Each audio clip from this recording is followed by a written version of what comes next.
So I was writing the script for this video, and as part of it, I was reading a report by the EPA, and in that report, they said that, quote, low-income and minority communities have too often been left behind to face disproportionate levels of pollution without resources to address it. I mean, that's honestly this whole video. We're going to go into depth about that, but this entire video is basically going to expand on that concept. What a perfect intro. Environmental justice is about fighting big polluters and ways that people have systemically been hurt, such as by racism or classism. In this video, we'll address income, race, and elitism, and then go over what's being done. First, let's discuss income.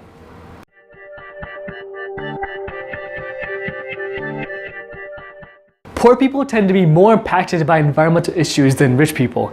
I mean, this goes all the way from richer people being able to afford heaters and heated seats in cars to homeless people without a dime to their name, freezing to death because they have to sleep in streets. As well as this, poor communities, which are often communities of color, are often targeted to those facilities that heavily pollute, such as a landfill. This isn't a new thing. So it's been going on for decades. Let's take the example of lead paint, as the NRDC did in this video. And if you think about one child who's in her home that maybe has lead paint on the walls, she's drinking water from the tap that might have lead contamination in it. She plays in a playground that has arsenic in the soil and is developing asthma because of the polluting facilities next door. If you're in a home and you learn it has lead paint in it, there are multiple pathways for you to take. Let's go from rich to poor. If you're a Bill Gates or Jeff Bezos, you can simply build a new home and tear your old one down. This isn't going to cost you a significant amount of money if you have over $1 billion. If you're a millionaire, you can either tear down the part of your home that has that lead paint, or you can buy a new home, depending on where you live. What I'm trying to get at here is that if you're rich and you're hit with the adverse effects of environmental damage, you can literally just pay to make the problem go away. Sea levels rise? Move. Lead paint in your walls? Move. Pesticides harming your health? Buy new food. Lack of water? Buy some water from the next city over. It's raining? Slide out a $20 bill, give them a wink, and watch the rainbow come up. But you see, for the middle and lower classes, this isn't a viable option. Let's go back to the lead paint example. According to the EPA and houselogic.com, in order to repair walls with lead paint, people have to pay an average of $10,000 for repairs. Let's compare that with the median income in America, which according to the Census Bureau is $57,617 per year. With a 22% income tax rate, that means you're taking home around $45,000 per year. The average monthly mortgage payment on this home we're repairing is around $1,030 per month, or $12,360 per year. So now the disposable income is $32,640 per year. According to the Department of Agriculture, food costs around $11,310 per year, so now your income is around $21,000. We can go on and on about how much things cost, but the point is that your disposable income will get really close to $10,000 to repair lead-lined walls. If you're making less than the median income, you might not be able to afford it. We went really into detail with this example of income, but I hope you see the problem now. Poor people are affected by environmental changes more than rich people. Now let's talk about race.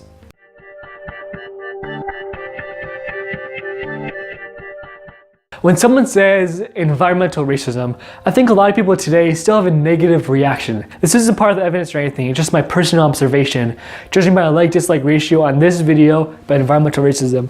But it's weird that these people are rejecting plain and simple facts. I mean, a commission on racial justice found that race was the strongest variable when picking where to build waste facilities. Race. The EPA says that around 80 studies conclude that minorities and low-income communities are disproportionately affected by environmental injustice.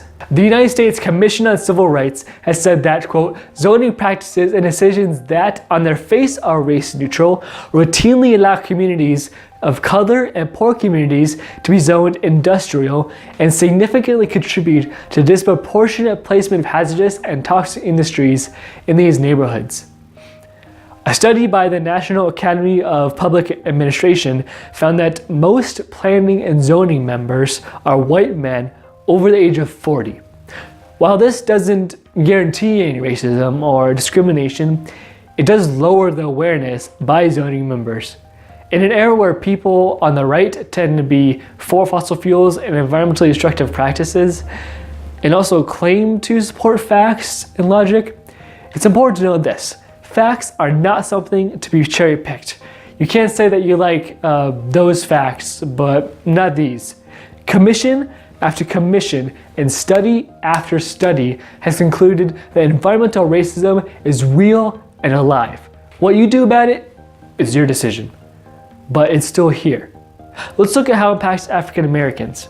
To quote a study by Columbia University, quote, in 1983, the US General Accounting Office conducted a study that found that 3 out of 4 off-site commercial hazardous waste landfills in Region 4, the EPA region mostly consisting of the Southeast, were located in predominantly African American communities.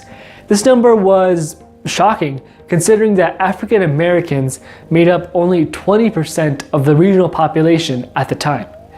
According to the Commission on Civil Rights, quote, African American children suffer from lead poisoning at rates twice that of white children at every income level. But for low-income African American children, the rate is 28.4%, compared to 9.8% for low-income whites. Jacqueline Patterson from the NAACP said in an interview that an African American child is 3 times more likely to go into the emergency room for an asthma attack than a white child, and twice as likely to die from asthma attacks as a white child. African Americans are more likely to die from lung disease, but less likely to smoke. When they did a road tour to visit the communities that were impacted by coal pollution, they found many anecdotal stories of people saying, yes, my husband, my father, my wife died of lung cancer and never smoked a day in their life. And these are people who are living within 3 miles of the coal-fired power plant they visited. In this world, there are examples of correlation, not causation. This graphic by Spurious Correlations proves that. However, this environmental racism is very obviously causation, not correlation. Let's look at Native Americans next. According to the United States Commission on Civil Rights, Native American reservations have been consistently exposed to hazardous chemicals. Reservations have also become prime locations for solid waste landfills, military weapons testing, and nuclear storage facilities. In fact, more than 35 Indian reservations were targeted for landfills, incinerators, and radioactive waste facilities in the early 1960s. This may explain why Native Americans experience some of the worst pollution in the United States. Exposure to the waste facilities, landfills, lead-based paint, and other pollutants has an adverse impact on human health. Obviously. Communities housing these facilities report increased rates of asthma, cancer, delayed cognitive development, and other illnesses. Pipelines being built on tribal land, the most notable and recent of this being Keystone XL, which we could legitimately dedicate an entire season of Ecocentric to, is a huge issue, and something that often gets swept aside. To sum up the frustration by people when it comes to environmental racism, GoldmanPrize.org said that, quote, these communities have historically had a diminished response capacity to fight back against such policies. To me, that's really scary. Being oppressed is one thing. Not being able to fight it is way worse. Now let's go into environmental elitism. We're not going to go quite into depth with this one, at least not as much as the other ones, but we still wanted to address it.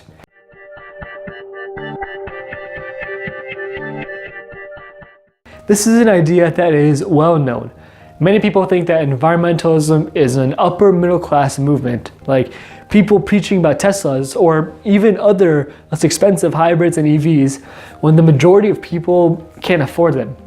Or complicated vegan diets and vegan activists that overlook the fact that the average McDonald's meal is more expensive than the average native foods meal.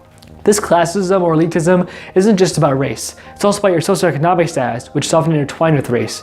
Regardless of race, working class people often don't have the resources and time to buy and cook organic food from scratch. Some upper class people have maids cook their food, or even chefs. These people can easily eat organic because all they have to do is tell their maids or chefs to cook differently. However, for someone working multiple jobs, there might just not be enough time to make dinner each night, much less plan organic and healthy meals. The perception and actions that lead to environmentalism being seen as a rich person's movement need to end.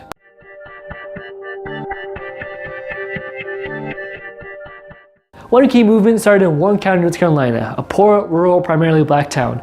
Get your popcorn and snacks, because I'm about to tell you what happened in Warren County, North Carolina. And I want you to remember that name. The state government there decided that the county would be home to 6,000 truckloads of soil laced with PCBs. PCBs, or polychlorinated biphenyl, are synthetic chemicals that are no longer produced in the United States, but are still found in the environment. They were used as coolants and lubricators in electronic equipment, and they were bad news for multiple reasons. For one, they're like carcinogen. For two, they're associated with neurobehavioral and immunological changes in children. For three, workers exposed to them have been documented as having eye and skin injuries. Luckily, they were addressed in the 2004 Stockholm Convention, but our story takes place in 1982. Back to Warren County, North Carolina. Residents who were furious that concerns over PCBs leaking to drinking water supplies were being dismissed, met the trucks, and laid down on the roads leading to the landfill. Marches and nonviolent protests followed for 6 weeks afterward. More than 500 people were arrested, which led to national attention. These were the first arrests made over the siting of a landfill. The awful part is that they lost this battle. The people of Warren County lost, and the toxic waste was deposited in their country. Sadly, this isn't the last story about environmental injustice. In the early 1960s, Latinx farm workers fought for workplace rights and protection from harmful pesticides in farm fields, organized by Cesar Chavez. In 1967, a group of black students took to the Houston streets to advocate against a city garbage dump that had taken the lives of 2 children. In 1968, the people of West Harlem fought against a sewage treatment plant in their community. In 1978, people at Love Canal, New York protested chemicals being dumped, and their work eventually led to the Superfund being created with the EPA, where polluters pay for the pollution they create. It's not just the past though. There are groups still active today, such as the California Environmental Justice Alliance, Clean Water Action New Jersey, and Scope LA. Here, I'll list some more to get the names out there. Run for Salmon in Sacramento, UndocuFund, which helps undocumented immigrants in California wildfires, Cooperation Jackson in Jackson, Mississippi, New Yorker News, Trans Disaster Relief Fund. There are even more in the Everyday Feminism article linked below. And it's also not just the United States, which we're focusing on in this video, since that's our main audience. All of these are real, current, or past environmental justice movements, according to ejolt.org, or Environmental Justice Organizations Liability and Trade. A fossil fuel company burning tires in Limerick, Ireland, fracking in Balcombe, England, nuclear waste disposal in Mira, France, Wackersdorf nuclear processing plant in Bavaria that was cancelled in 1989, just like Bavaria actually, due to very strong protests. Bayamar gold mining in Romania, an oil port blockade in Libya, a power plant in Egypt, a sanctuary and mangrove forest under attack in Rhodesia, India, a 5-year forest blockade trying to save the Golangook Forest in Australia from 1997 to 2002, and absolutely countless efforts in the Amazon rainforest. Look at all these events, all around the world. Environmental justice unites us. The EPA offers help in multiple ways for people addressing environmental injustice, including the Environmental Justice Collaborative Problem-Solving Cooperative Agreement Program, and what are called Environmental Justice Small Grants to, quote, support community-driven projects that are designed to engage, educate, and empower communities to better understand local environmental and public health issues and develop strategies for addressing those issues, building consensus in the community, and setting community priorities. They give out 50 grants of up to $30,000 each, and I recommend checking out to see if you or your group is eligible. Projects like these are funded across the nation, and maybe there's even one near you. Another option, if you're a United States citizen, is to join the EPA's Office of Environmental Justice, and that way you can use the power of the government to make change. Or you could join groups like 0 Hour and the NRDC that are fighting for it both in and outside the government. Joining or creating grassroots and local organizations like the New York City Environmental Justice Alliance. All you have to do is search on Google or even better, Ecosia, for your city, plus keywords like grassroots, environmental justice, and environmentalism. If you live in, say, San Francisco, maybe search Bay Area and environmental justice grassroots organization. Becoming educated will definitely help you as well. And please don't let this video be your only resource. Do some research on your own. Talk to people who have been affected by environmental justice, and you'll quickly learn how big of a problem this is. It's important for policymakers and corporations to abide by the 17 principles of environmental justice that were established by delegates to the first National People of Color Environmental Leadership Summit held in October of 1991. I would not be doing it justice by summarizing it, so I highly recommend you read it. The link is in the description below.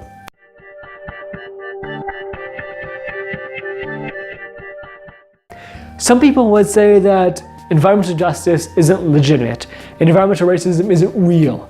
They might say this is a correlation, not causation, that the areas that are often polluted just happen to be the areas where poor or historically worse off people live in. But that simply isn't the case. Nobody wants to live next to a sewer or coal plant.